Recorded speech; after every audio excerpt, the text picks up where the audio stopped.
नमस्कार, स्वागत आप सभी का YouTube channel knowledge TV Haryana. आज 16 अप्रैल सभी हरियाणा वासियों के लिए दोपहर 4:30 तक 7 बड़ी खबरें सामने आ रही हैं। सभी हरियाणा वासियों के लिए बड़ी घोषणा, आदेश, ऐलान क्या है, पूरी अपडेट आइए देखते हैं।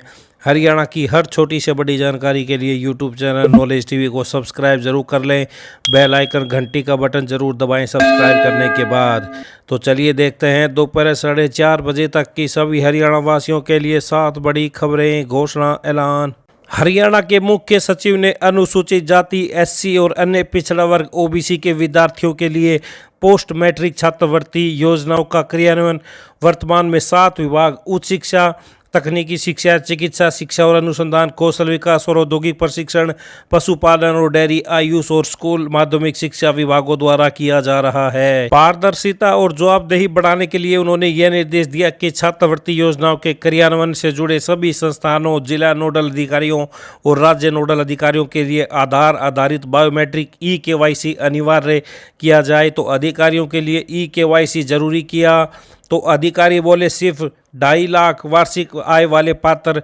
सेवा विभाग के अतिरिक्त मुख्य सचिव ने एससी छात्रों के लिए पोस्ट मैट्रिक छात्रवृत्ति योजना का व्यापक अवलोकन प्रस्तुत किया। उन्होंने बताया कि यह योजना केंद्र और राज्य के बीच 60-40 के वित्त पोषण अनुपात के साथ केंद्र प्रायोजित है। छात्रवृत्ति 2 घटकों के तहत प्रदान की जाती है। कार्यान्वयन विभागों के शुल्क निर्धारण या युक्तिकरण समितियों द्वारा निर्धारित अनिवार्य गैर वापसी योग्य शुल्क और पाठ्यक्रम श्रेणी और छात्र छात्रावास में रहने वाला है या नहीं, इस पर निर्भर करते हुए प्रति वर्ष 2,500 से 13,500 तक का शैक्षणिक भत्ता दे है। इस योजना के अंतर्गत केवल वे छात्र पात्र हैं जिनकी वार्षिक पारिवारिक आय 2.5 लाख रुपए तक है। तो 5,000 से 20,000 तक मिलती है छात्रवृत्ति। ओबीसी छात्रों के लिए पोस्ट मैट्रिक छात्रवृत्ति योजना पर भी संक्षिप्त टिप्पणी की। जो पीएम यशस्वी योजना का कंपोनेंट 2 है, यह योजना भी 60-40 के अंदर राज्य लागत साझाकरण मॉडल पर आधारित है, जो शैक्षणिक भत्ते और ट्यूशन फीस दोनों को कवर करते हुए प्रति वर्ष 5,000 से 20,000 के बीच छात्रवृत्ति प्रदान करती है। पात्रता मानदंड वही हैं। वार्षिक पारिवारिक आय 2.5 लाख से अधिक नहीं होनी चाहिए। उन्होंने कहा कि राज्य सरकार लाभार्थियों की संतृप्ति और छात्रवृत्ति के समय पर वितरण को सर्वोच्च प्राथमिकता देती है। तो ये बड़ी अपडेट। हरियाणा में SC OBC student post matric scholarship review meeting. किसी एक दुकान से पुस्तकें, स्टेशनरी और वर्दी खरीदने के लिए बाध्य नहीं कर सकते स्कूल। हरियाणा स्कूल शिक्षा नियम के तहत प्रदेश के मान्यता प्राप्त स्कूल विद्यार्थियों व उनके अभिभावकों को किसी एक दुकान से पाठ्य पुस्तकें, स्टेशनरी, स्कूल वर्दी खरीदने के लिए बाध्य नहीं कर सकते। इसी तरह से एक्ट के तहत मान्यता प्राप्त स्कूल 5 साल से पहले स्कूल की वर्दी नहीं बदल सकते। अभी तक शिक्षा विभाग के पोर्टल पर 40 और ईमेल के माध्यम से 57 शिकायतें मिली हैं। इन शिकायतों की जांच की जा रही है। अगर स्कूलों की गलती मिली तो कार्रवाई की जाएगी। तो हरियाणा में गरीब बच्चों को दाखिला देने से कन्नी काट रहे निजी स्कूलों पर कार्रवाई की तैयारी है। प्रदेश में 30% निजी स्कूल ऐसे हैं जिन्होंने अभी तक शिक्षा का अधिकार अधिनियम RT 2009 के तहत पहली कक्षा और पूर्व प्राथमिक कक्षा में 25% सीटों पर गरीब छात्रों को दाखिला देने की प्रक्रिया शुरू नहीं की। निजी स्कूलों में RT के तहत गरीब छात्रों को मुफ्त दाखिले के लिए मंगलवार को आवेदन की प्रक्रिया शुरू हो गई है, जो 21 अप्रैल तक चलेगी। इसके बावजूद करीब 1/3 निजी स्कूलों द्वारा इस संबंध में प्रक्रिया शुरू नहीं करने पर नाराज जताते हुए शिक्षा मंत्री ने अधिकारियों के साथ बैठक में संबंधित स्कूलों के खिलाफ कार्रवाई करने का निर्देश दिया है। सभी मान्यता प्राप्त निजी स्कूलों में पहली कक्षा तक 25% सीटों पर गरीब बच्चों को दाखिला देना अनिवार्य है। अभी तक 70% स्कूलों ने ही उज्ज्वल पोर्टल के माध्यम से बच्चों की सीटें तय की हैं। बाकी के 30% स्कूलों ने सीटें जल्द तय नहीं की तो उनके खिलाफ कार्रवाई की जाएगी। इन स्कूलों की मान्यता भी रद्द की जा सकती है। उन्होंने कहा कि 1ली से 8वीं कक्षा के बच्चों की वर्दी के पैसे उनके बैंक खातों में अप्रैल के अंतिम सप्ताह तक डाल दिए जाएंगे।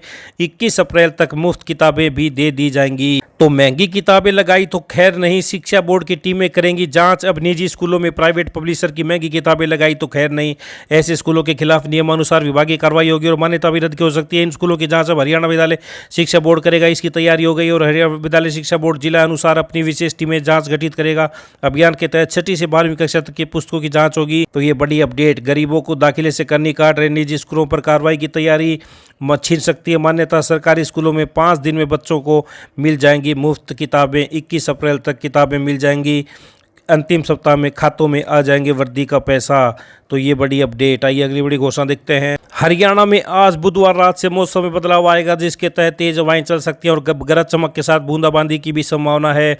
इसके बाद फिर से मौसम बदलेगा और मौसम साफ रहेगा। तो हरियाणा में आज बूंदाबांदी की संभावना, तेज हवाएं चलेंगी। सिरसा सबसे गर्म जिला, तापमान 39 डिग्री के पास। कल से बदलेगा मौसम। तो ये बड़ी अपडेट। हरियाणा में आज बूंदाबांदी की संभावना, आज रात से मौसम में बदलाव हो सकता है। आइए अगली बड़ी घोषणा देखते हैं। हरियाणा विद्यालय शिक्षा बोर्ड भिवानी ने अराजकीय स्कूलों द्वारा विद्यार्थियों को निजी पब्लिशर की महंगी किताबें खरीदने के लिए मजबूर करने वालों के खिलाफ चेकिंग अभियान चलाने का निर्णय लिया है। हरियाणा सरकार के आदेशानुसार प्रदेश में कोई भी अराजकीय विद्यालय विद्यार्थियों के अभिभावकों को निजी पब्लिशर की महंगी किताबें खरीदने में मजबूर नहीं कर सकता। हरियाणा सरकार द्वारा यह कदम अभिभावकों पर पड़ने वाले आर्थिक बोझ को कम करने की दिशा में उठाया गया है। तो वहीं शिक्षा मंत्री श्री महिपाल डांडा ने कहा कि हरियाणा सरकार का उद्देश्य सरकारी स्कूलों में शिक्षा के स्तर में सुधार लाना और विद्यार्थियों को बेहतर सुविधा मुहैया कराना है। उन्होंने कहा कि शिक्षा का अधिकार अधिनियम के तहत सरकारी स्कूलों में पढ़ने वाले पहली से 8वीं कक्षा के बच्चों की वर्दी के पैसे उनके बैंक खातों में अप्रैल के अंतिम सप्ताह तक डाल दिए जाएंगे। इन बच्चों को 21 अप्रैल तक मुफ्त किताबें दे दी जाएंगी। तो ये बड़ी अपडेट। आइए अगली बड़ी घोषणा देखते हैं। हरियाणा में नए शैक्षणिक सत्र की शुरुआत को आधा महीना गुजर चुका है, पर अभी तक स्कूलों में 100% किताबें नहीं पहुंची है। आंकड़ों की माने तो अभी 60% किताबों की डिलीवरी हुई है, जबकि 40% किताबें पहुंचना बाकी है। हालांकि यह किताबें 15 अप्रैल तक सभी स्कूलों में पहुंच जानी चाहिए थी, लेकिन अब सरकार ने 21 अप्रैल तक की मोहलत देते हुए जल्द से जल्द किताबों को डिलीवरी सुनिश्चित करने के आदेश दिए हैं। तो मनमानी करने वाले निजी स्कूलों के खिलाफ भी मिलने लगी है शिकायतें। तो सरकारी स्कूलों में 14.14 लाख में से 9.2 लाख किताबें पहुंची 21 अप्रैल तक, बड़ी समयावधि। तो ये बड़ी अपडेट विद्यार्थियों के लिए स्कूलों से। तो ये दोपहर 4:30 बजे तक की बड़ी खबरें हरियाणा वासियों के लिए। पल पल की अपडेट के लिए चैनल को सब्सक्राइब जरूर कर लें, बेल आइकन घंटी का बटन जरूर दबाएं। पल पल की जानकारी आपको यहाँ पर मिलती रहेगी, सब्सक्राइब जरूर करें। इस अपडेट में इतना ही, धन्यवाद।